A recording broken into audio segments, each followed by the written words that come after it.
keeping my hand on the rock. Hey guys, it's Paul with you today. We'll begin learning the handstand. A few prerequisites. Do around 30 push-ups, regular push-ups. Why?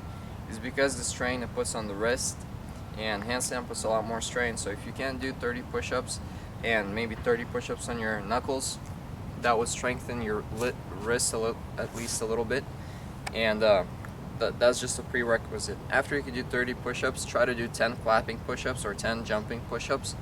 That'll impact your wrist a little bit. See if you feel fine. If you don't, go back to push-ups, and from time to time try clapping push-ups until your wrist gets used to it and you don't feel any pain in your wrist from doing clapping or just jumping push-ups. And when you can do 10 without feeling any extra pressure and your wrist get used to it, because they do heal, that means you can move on to handstand training. Because I don't want you to have weak wrists and then go on your hands and then twist your wrist or something, you know. Then you're gonna go to a hospital, get emergency and wear a cast for a week. Well, maybe a little more, maybe. Alright, anyway, so when your wrists are strong enough to do 10 clapping or jumping push-ups, you move on to stretching. You should have at least a 90-degree stretch available in your wrists, in both wrists, for you to do a handstand, because when you're standing on your hands, they're bent around 90 degrees. Well, perfectly 90 degrees. A little more is better. So every day, just spend 15 minutes stretching every day until you're able to do 90 degrees without a problem and it's not painful. And if possible, you can go even farther. But for now, 90 degrees. I didn't do that when I started, and that's why handstand took me to learn almost a year. Because I kept trying the handstand and people told me to stretch. I ignored that. You don't ignore it. That way you learn faster as soon as you learn the stretches. Alright, the next thing, your wrist should be already fine with holding your body weight. Another thing is now you need to learn balance. To learn balance, you can go on the floor. Well, the dibs bars is better, but most people don't have that around their house, so I'm showing you how to get this done from house equipment. So you go into a frog stand. Basically, you put your knees on the back of your elbows on top of them, like this. You bend forward, and you just hold it as long as you can. 30 seconds, I'd say. To practice to hold it for 30 seconds. This will get your balance down. See, I'm holding my balance. It'll just tell your brain the right way to do it. After you learn that, handstand doesn't need too much strength. It's a lot of balance, but strength is needed. So in any exercise you do, always try to keep your arms straight. So another thing I would try if I were you, well, let's just move on to simple steps first. Handstand against the wall. I'll use a tree for now. This tree got famous for my planche video. Got over 1 million views. Must be happy. You go into a handstand and make sure you lock your hands out and your shoulders out. Just push yourself as high as possible and keep your body as straight as possible. Alright, when you start off, you'd have difficulties. It's okay if you put your butt and your whole body against the wall, right? Like this, or whatever you do. It's alright when you're learning, but try to learn to hold your body entirely straight. Use a mirror, have your mom tell you how straight you are, or your dad, or your friend of yours, and try to hold it entirely straight, your whole body straight, for 30 seconds. To start off, 30 seconds to a minute.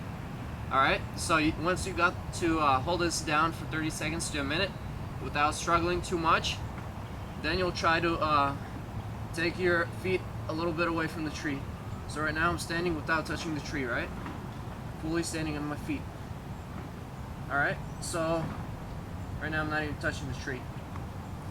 So basically what you're going to do after you learn 30 seconds to a minute stand without having too much strain. If you're stressing out, your face is turning red. If your face is turning red, that means you're not breathing. You have to breathe. As soon as you go into handstand, have a good breath so that air is circulating. That way your head won't pop, your brain won't explode. Because it's not very convenient to have that. Once you got it down by a tree, you can start practicing on a regular spot. You can have the tree behind you a little bit to spot you in case you fall. So basically you would be standing right here and trying to do a handstand without the tree, but if against the wall you'd be doing it. But if anything, have a wall a little bit behind you, so if anything, you can put your feet on it. So I would go into a handstand. If anything, I touch the tree so I don't fall backwards, right? Like this.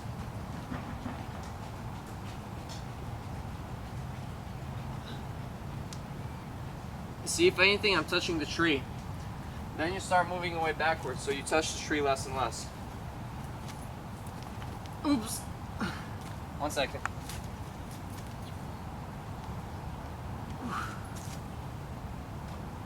If anything, you can still touch the tree. Have one leg in front of you, then just try to put the two legs together. Right?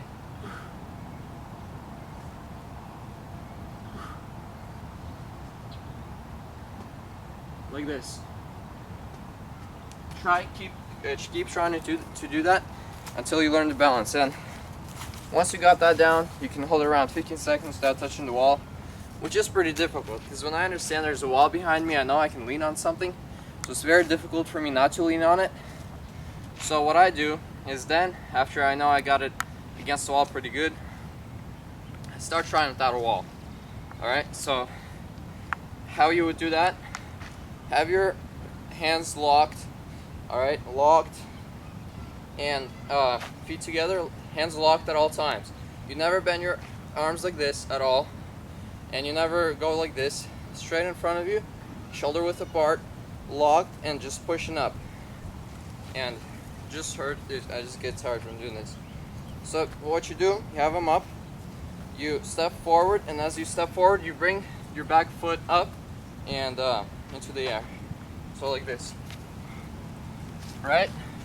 Just practice that for a little bit. Arms straight.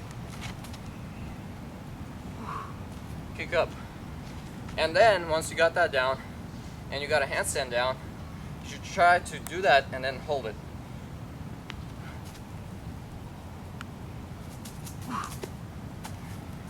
Walking forward is not necessary, but you'll have that for the first times because you'll need to catch your balance. So keep trying until you can hold it without walking forward.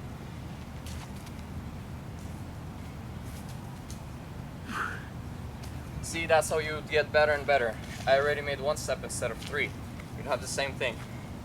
Keep practicing until you don't have to make any steps, and you can just hold a handstand in one spot.